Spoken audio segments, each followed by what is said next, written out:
Hello बच्चों, नमस्कार। मैं जितेंद्र आप लोग का अपना यूट्यूब चैनल अध्ययन गुरु में स्वागत करता हूं। बच्चों, आज का टॉपिक है क्लास 6 चैप्टर नंबर 2 विविधता एवं भेदभाव। इसके पहले हम लोगों ने देखा था डाइवर्सिटी क्या है, इंडिया किस प्रकार इससे प्रभावित होता है। चलिए आज का टॉपिक शुरू करते हैं। तो आप लोग को लगभग आधे घंटे की क्लास बनेगा। आप लोग नोट्स बनाना शुरू कर दीजिए और इसको ध्यान से समझिए। तो शुरू करते हैं। संसार में 8 मुख्य धर्म हैं। 8 मुख्य धर्मों में आप अगर हिंदुस्तान में रहते हैं तो हिंदू, मुस्लिम, सिख, ईसाई 4 समुदाय हो गए। आप बौद्ध और जैन ये 2 समुदाय और हैं, और पारसी हैं और यहूदी हैं। ठीक है, तो 8 मुख्य धर्म हैं।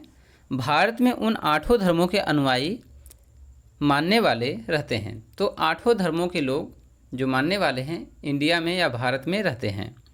यहाँ 1600 से ज़्यादा भाषाएं बोली जाती हैं। यहाँ पे आपको डाइवर्सिटी देखने को मिल रही है कि यहाँ 8 धर्म भी हैं और 1600 लगभग भाषाएं बोली जाती हैं। जो लोगों की मातृभाषाएं हैं, मातृभाषाएं का मतलब है कि उनका लोकल के तौर पर अपनी अपनी भाषाएं हैं, जो कुल मिलाकर 1600 होती हैं। यहाँ 100 से भी ज़्यादा तरह के नृत्य किए जाते हैं। अब यहाँ पर हर राज्य का, हर एक स्टेट का, हर एक समुदाय का अलग अलग नृत्य है, तो 100 से ज़्यादा यहाँ पर नृत्य भी हैं। यह विविधता हमेशा खुश होने का कारण नहीं बनती है। ऐसा आप सोच रहे हो कि किसी देश में यदि इतने तरह के लोग हैं, रंग बिरंगे तौर पर हैं, एक तरह से देखा जाए तो आप इतना ज़्यादा खुश मत होइए, क्योंकि कारण क्या है कि यही विविधता कभी कभी सिरदर्द बनता है और एक दंगे का कारण भी बनता है। हम उन लोगों के साथ सुरक्षित एवं आश्वस्त महसूस करते हैं जो हमारी तरह दिखते हैं। तो हमारे अंदर सोच क्या होती है कि जो हमारी तरह है, बिल्कुल हमारी तरह पहनावा है उसका, हमारी तरह बोलता है, यदि हम उसके साथ रहते हैं तो हमें लगता है कि हम ज़्यादा सुरक्षित हैं। जो हमारी तरह दिखते हैं, बातें करते हैं, कपड़े पहनते हैं और हमारी तरह सोचते हैं, उनके साथ हम ज़्यादा काफ़ी सुरक्षित महसूस करते हैं। ऐसा देखने को मिलता है। कभी कभी जब हम ऐसे लोगों से मिलते हैं जो हमसे भिन्न होते हैं, चाहे पहनावे में हो, चाहे रंग रूप में हो, चाहे बोली भाषा में हो, या किसी धर्म के अलावा दूसरा धर्म हो, तो हमें वे बहुत अजीब और अपरिचित लग सकते हैं। यदि आप हिंदू हो तो आपको मुस्लिम अजीब लगेगा, अगर आप मुसलमान हो तो हिंदू अजीब लगेगा। तो हर एक धर्म, हर एक समुदाय के लोग जो अलग अलग तरह के हैं, तो आप उनसे जब मिलोगे तो आपको कुछ अजीब लगता है या फिर अच्छा नहीं भी लग सकता है, अपरिचित जैसा आपको आभास होगा। कई बार हम समझ ही नहीं पाते या जान ही नहीं पाते कि वे हमसे अलग क्यों हैं। लोग अपने से अलग दिखने वालों के बारे में खास तरह की राय बना लेते हैं। यदि कोई व्यक्ति आपसे अलग दिख रहा है तो आप उसके बारे में एक अलग ही राय बना लेते हो। ठीक है, एक तरह से आप पूर्वानुमान लगा सकते हो कि यह व्यक्ति ऐसा होगा। ठीक है, तो देखते हैं कि पूर्वाग्रह क्या है। तो इसका मतलब समझ लेते हैं कि जब हम किसी के बारे में पहले से कोई राय बना लेते हैं और उसे हम अपने दिमाग में बैठा लेते हैं तो वह पूर्वाग्रह का रूप ले लेती है। तो यदि आप किसी के बारे में जाने बिना यदि आप उसके बारे में कुछ सोच ले रहे हैं, अपने मन में एक धारणा बना ले रहे हैं, तो इसे आप पूर्वाग्रह मान सकते हैं। ज़्यादातर यह राय नकारात्मक होती है। यदि कोई व्यक्ति आपसे अलग दिख रहा है, बिल्कुल आपके पोशाक में, आपसे भाषा में, तो आप उसके बारे में हमेशा अपने अंदर एक नेगेटिविटी लेके चलते हैं कि वह इंसान हो सकता है कि अच्छा ना हो। ठीक है, तो हर एक इंसान में एक अपरिचित के लिए नेगेटिविटी बनती है, नकारात्मक सोच बनती है। यदि आपसे वह बात भी करना चाहेगा तो आप उसे कतराएंगे, दूर हटेंगे, आप उसे मेलजोल भी नहीं बनाना चाहेंगे। हम कई चीज़ों के बारे में पूर्वाग्रही हो सकते हैं। लोगों के धार्मिक विश्वास, यदि वह पूजा पाठ में या अपने धर्म में अलग है तो उसके हिसाब से हम पूर्वाग्रही हो सकते हैं। उसकी चमड़ी का रंग, यानी काला है, गोरा है, श्वेत है, अश्वेत है, इस आधार पर जिस क्षेत्र से वे आते हैं, यदि कोई जंगल से है, आदिवासी है, तो उसके बारे में हम अलग धारणा बना लेते हैं। जिस तरह से वे बोलते हैं, यानी बोली भाषा के आधार भी हो सकता है, जैसे वे कपड़े पहनते हैं इत्यादि। तो जो पूर्वाग्रह है वह धार्मिक रूप से, रंग रूप के आधार पर, क्षेत्र के आधार पर, या भाषा या कपड़े के पहनावे के आधार पर हो सकता है। हम लोग ग्रामीण लोगों को अज्ञानी की तरह देखते हैं। यदि आप किसी शहर में रहने वाले हैं, बड़े शहरों से हैं, तो आपको लगता होगा कि ग्रामीण लोग जो हैं, गांव के लोग जो है भद्दे होते हैं, अनपढ़ होते हैं, गंवार होते हैं या फिर अज्ञानी हो सकते हैं। ये आपकी धारणा बन गई, पूर्वाग्रह बन गया है। जबकि शहर में रहने वाले लोगों को आलसी एवं पैसे से सरोकार रखने वालों की तरह देखते हैं। यदि गांव का व्यक्ति है तो वह शहरी वाले को आलसी एवं पैसे के प्रति आसक्त रखने वाले की तरह सोच रखता है। जैसा लोगों को आलसी या कंजूस मानना भी पूर्वाग्रह है। एक गांव वाला इंसान शहरी वाले को कंजूस या फिर आलसी मान सकता है। ठीक है, तो यह भी एक पूर्वाग्रह है। जब हम यह सोचने लगते हैं कि किसी काम को लेकर करने का कोई एक तरीका ही सबसे अच्छा और सही है, तो हम अक्सर दूसरों की इज्जत नहीं कर पाते जो उसी काम को दूसरी तरह से करना पसंद करता है। अब यदि मान लीजिए कि आप कोई काम कर रहे हैं, आप अपने काम में निपुण हैं, तो आप जो है वही तरीका बेस्ट मानेंगे।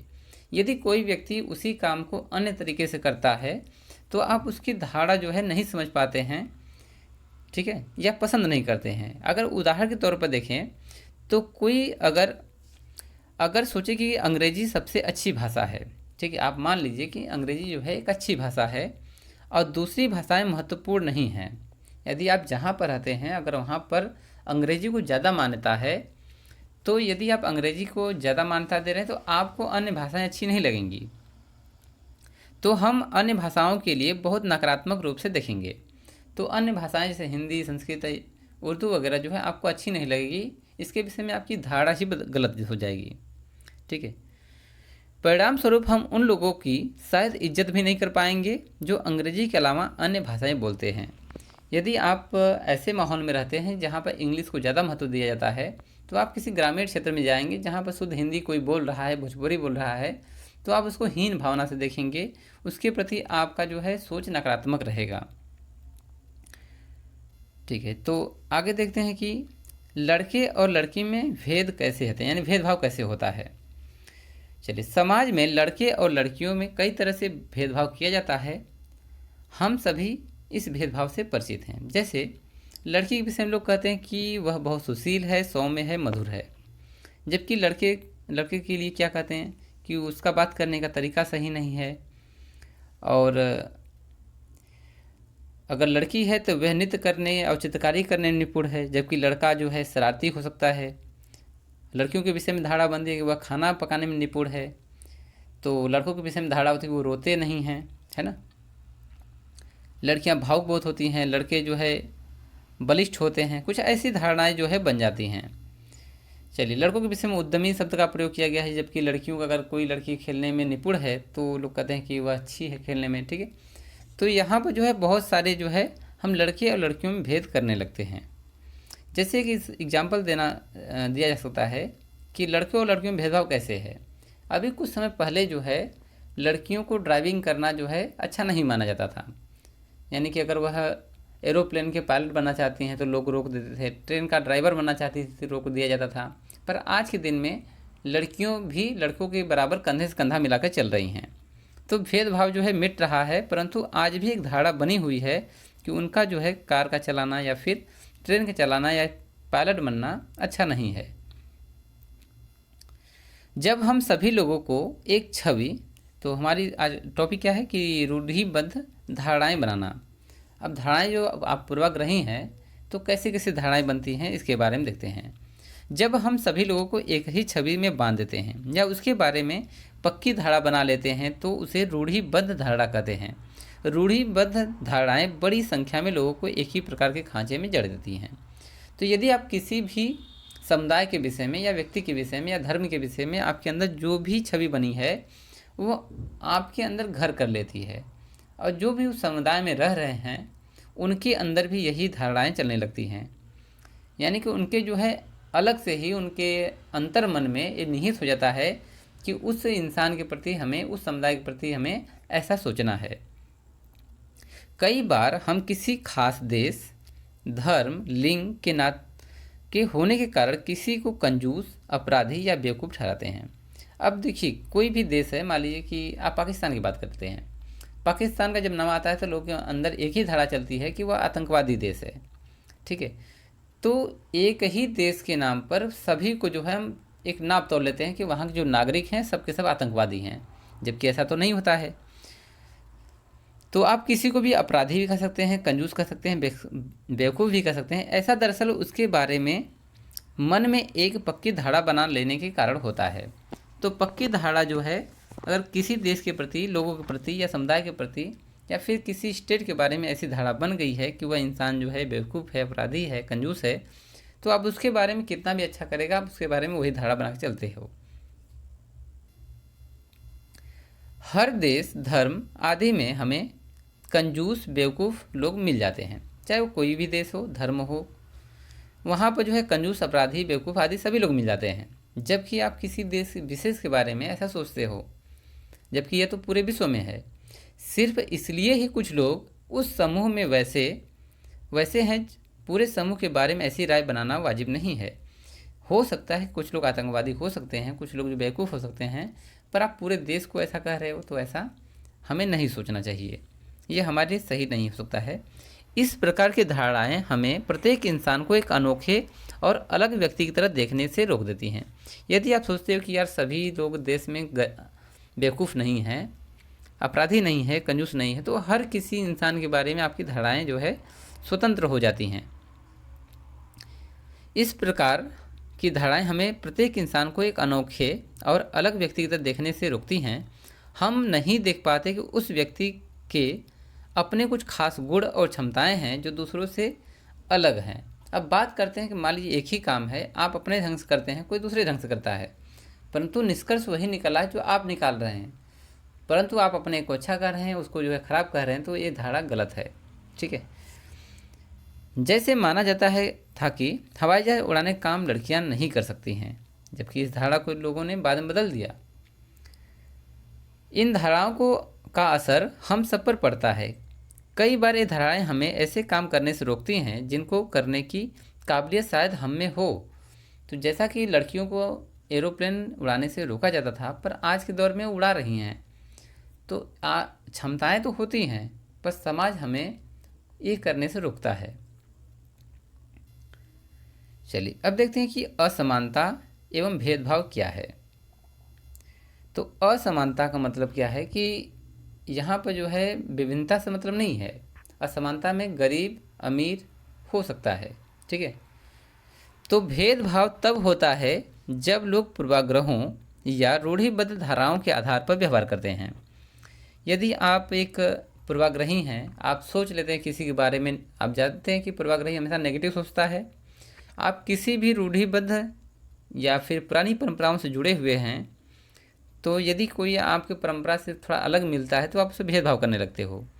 अगर आप लोगों को नीचा दिखाने के लिए कुछ करते हैं, अगर आप उन्हें कुछ गतिविधियों में भाग लेने से रोकते हैं, किसी खास नौकरी को करने से रोकते हैं, या किसी मोहल्ले में रहने नहीं देते हैं, या एक ही कुएं पर हैंडपंप से पानी नहीं लेने देते हैं, और दूसरों द्वारा इस्तेमाल किए जा रहे कप या गिलास में चाय नहीं पीने देते हैं, तो इसका मतलब है कि आप उसके साथ भेदभाव कर रहे हैं। तो भेदभाव होने का रीज़न यहाँ पर यह है कि यदि आप किसी भी इंसान को नीचा दिखाने के लिए अगर उसको कुछ गतिविधियों में यानी कि कार्य करने से रोकते हैं, किसी नौकरी में उसको जाने से रोकते हैं, एक मोहल्ले में नहीं रहने देते हैं, एक कुएं का पानी नहीं पीने देते हैं, जैसा कि पूर्व दिनों में हुआ है। पहले कई सालों पहले ऐसा हुआ है कि जो दलित हैं, जो क्षुद्र हैं, उनको कुएं से पानी नहीं पीने दिया जाता था, तालाबों पर उन्हें नहीं जाने दिया जाता था, मंदिरों में नहीं जाने दिया जाता था। तो इस प्रकार हम उनके साथ भेदभाव कर रहे थे। परंतु आज के दिनों में क्या ऐसा लागू हो रहा है? जबकि भारत जो है समानता के ऊपर काम करता है, संविधान में समानता का दर्जा दिया गया है, तो क्या आज भी लागू होता है? तो ऐसा मान सकते हैं कि आज भी भारत में बहुत सारे ऐसे प्रदेश हैं, ऐसे ज़िले हैं कि जहाँ पर आज भी छुआछूत या भेदभाव की भावना होती है। ठीक है। आज भी लोग जो है अपने कप प्लेट में लोगों को चाय वगैरह भी देना पसंद नहीं करते हैं। ऐसा कई जगहों पर देखने को मिलता है। चलिए, भेदभाव कई कारणों से हो सकता है। आप याद करें कि पिछले पाठ में समीर 1 और समीर 2, देखिए पिछले टॉपिक में जो हमने विविधता पढ़ा था तो उसमें 2 लोग थे, दोनों का नाम समीर था। एक समीर जो था हिंदू था, तो उसको समीर 1 कहा गया है। एक लड़का है जो अखबार बेचता है, उसका नाम भी समीर है, वो समीर 2 है। ये दोनों जो है मजहब के तौर पर अलग अलग हैं, ठीक है। और अमीर और गरीब में भी फ़र्क है, क्योंकि मुस्लिम जो समीर है वह गरीब है, जबकि हिंदू वाला समीर अमीर है, और उसको पढ़ने का मौका नहीं मिलता है। ये अच्छे जो है एक पद पे काम करते हैं। तो यहाँ पर जो है विभिन्नता आप देखने को मिला था। उदाहरण के लिए उसका धर्म अलग था, यह विविधता का एक पहलू है। तो धर्म में विविधता होना, धर्म में अलग होना विविधता का एक पहलू है, पर यह भेदभाव का कारण भी बन सकता है। धर्म के आधार पर भी भेदभाव होते हैं। ऐसा तब होता है जब लोग अपने से भिन्न प्रथाओं और रिवाजों को निम्न कोटि का मानते हैं। यदि मान लीजिए उनकी परंपराएं, अब देखिए यहाँ बात आती है कि बहुल देश, किसी भी देश में किस धर्म के लोग ज़्यादा रहते हैं, तो जो ज़्यादा होंगे उनकी धारणाएं ज़्यादा चलेंगी। तो जो अल्पसंख्यक होंगे उनकी जितनी भी परंपराएं होंगी, जो रीति रिवाज होगा, उनको हीन भावना से लोग देखते हैं, ठीक है। तो यह रीजन बनता है एक तरह से देखा जाए तो भेदभाव का। दोनों समीर में एक और अंतर उसकी आर्थिक पृष्ठभूमि था। अब देखिए एक समीर जो है गरीब है, एक अमीर है। गरीब वाला पेपर बेचता है, अमीर वाला जो साइकिल जा रहा होता है। तो यहाँ भेदभाव जो है पैसे के द्वारा भी किया जा सकता है। तो पैसे की असमानता यहाँ पर धर्म के आधार पर कर रहे हैं, तो यहाँ पर तो विविधता है, यानी विविधता के आधार पर भेदभाव हो गया। परंतु अमीर गरीब के हिसाब से भेदभाव हो रहा है, तो यहाँ पर असमानता हो गया, ठीक है। तो समीर दो गरीब विविधता का पहलू नहीं है, गरीब होना ये विविधता का पहलू नहीं है, यहाँ पर समझा दिया गया है। यह तो असमानता है।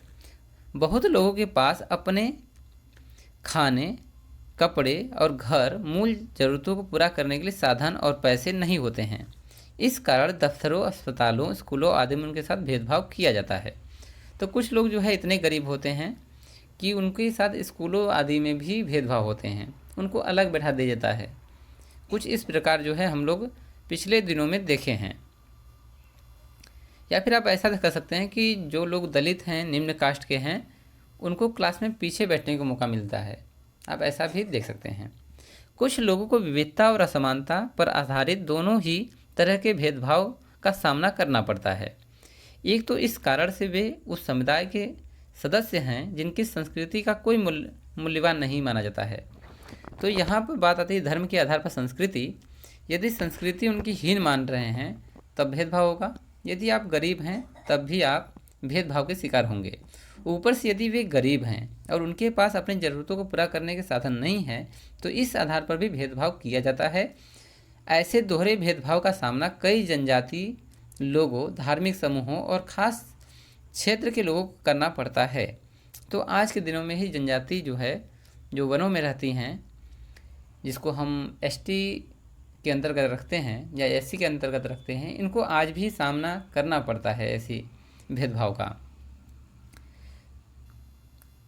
चलिए, भेदभाव का सामना करने पर, अगर आप भेदभाव का सामना करते हैं तो किस प्रकार? अपनी आजीविका चलाने के लिए लोग अलग अलग काम करते हैं। देखिए, बात आती है यहाँ भेदभाव करने का रीजन कहाँ से उत्पन्न हुआ। तो आजीविका चलाने के लिए लोग अलग अलग काम करते हैं, जैसे पढ़ाना, बर्तन बनाना, कुम्हार काम है बर्तन बनाना, मछली पकड़ना, मछुआरे मछली पकड़ते हैं, बढ़ईगिरी विश्वकर्मा लोग आते हैं, खेती एवं बुनाई आदि एक कार्य जो है लोग आजीविका चलाने के लिए करते हैं। लेकिन कुछ कामों को दूसरे के मुकाबले अधिक महत्वपूर्ण माना जाता है। अब रही बात काम करने की, तो जो काम का यहाँ बंटवारा किया गया है, कोई मछली पकड़ेगा, बर्तन बनाएगा, कोई जो है पढ़ाने का काम करेगा, तो यहाँ पर भी कैटेगरी बटी हुई है। कुछ कामों को अधिक वैल्यू दिया जाता है, कुछ कामों को बहुत कम वैल्यू दिया जाता है। जैसे मछली पकड़ने वाले को कम वैल्यू दिया जाएगा, बढ़ई को थोड़ा कम वैल्यू दिया जाएगा, ठीक है, मिस्त्री को कम वैल्यू दिया जाएगा, जबकि पढ़ाने वाले को थोड़ा वैल्यू ज़्यादा मिलता है। कोई बिजनेस करता है तो उससे वैल्यू और ज़्यादा मिलती है। तो इस प्रकार हम मान सकते हैं कि कार्य के आधार पर भी लोगों को महत्वपूर्ण माना जाता है। सफाई करना, कपड़े धोना, बाल काटना, कचरा उठाना जैसे कामों को समाज में कम महत्व का माना जाता है।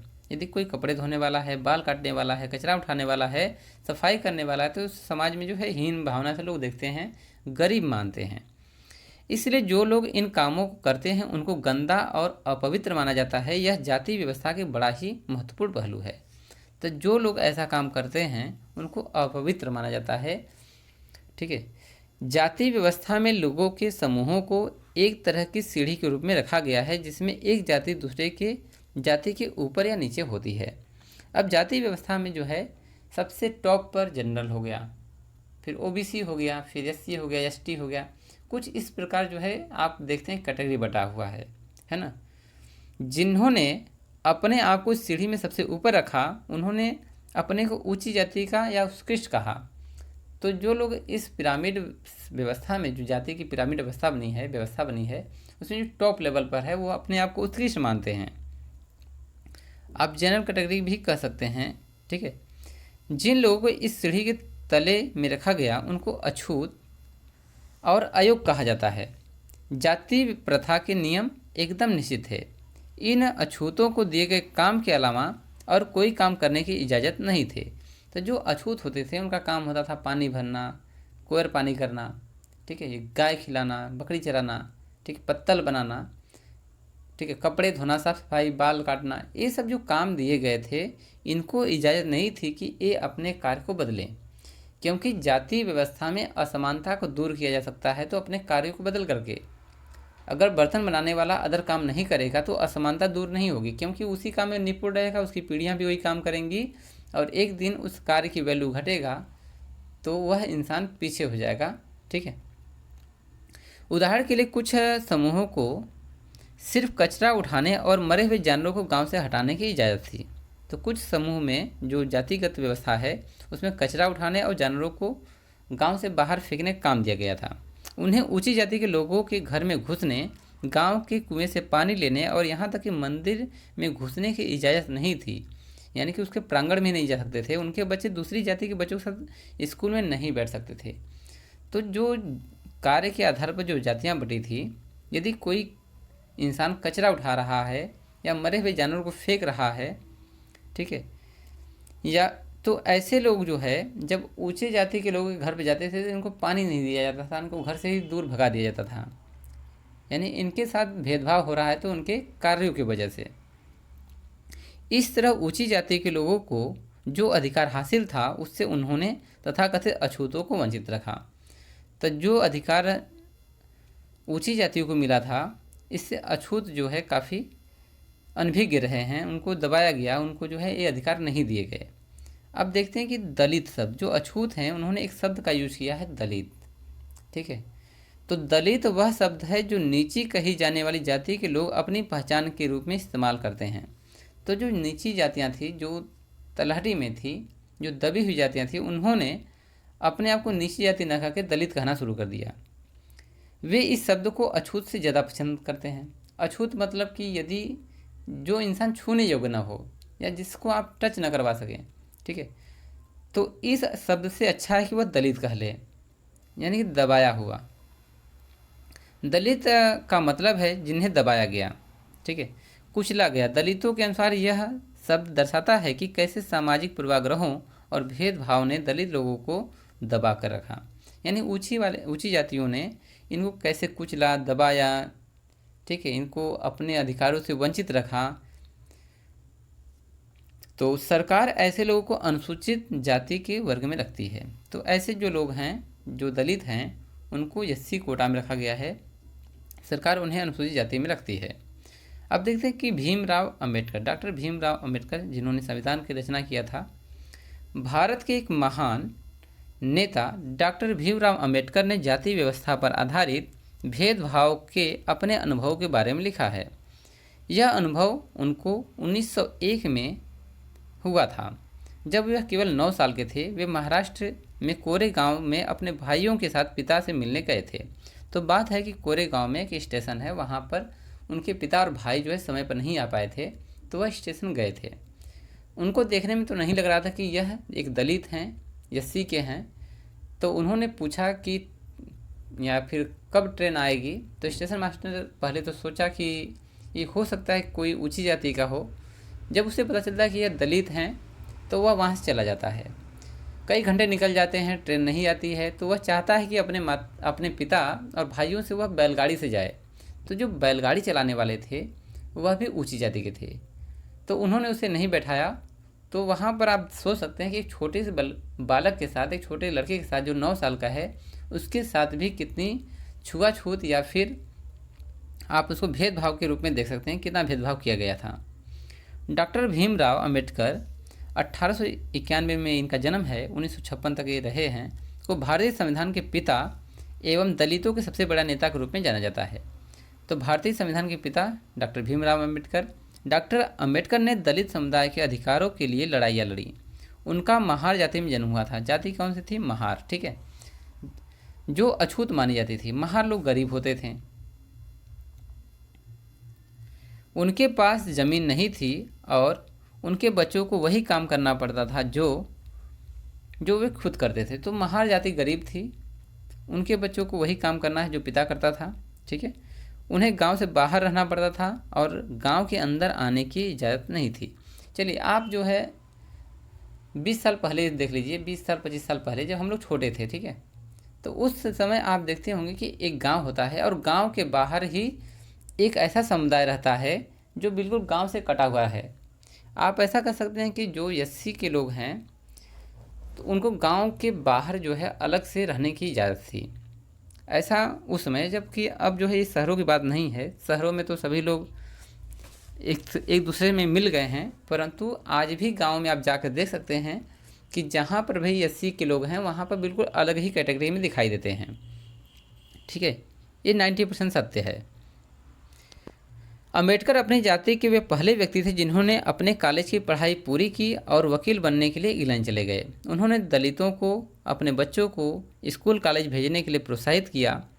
दलितों से अलग अलग तरह की सरकारी नौकरी करने को कहा ताकि वे जाति व्यवस्था में से बाहर निकल सकें।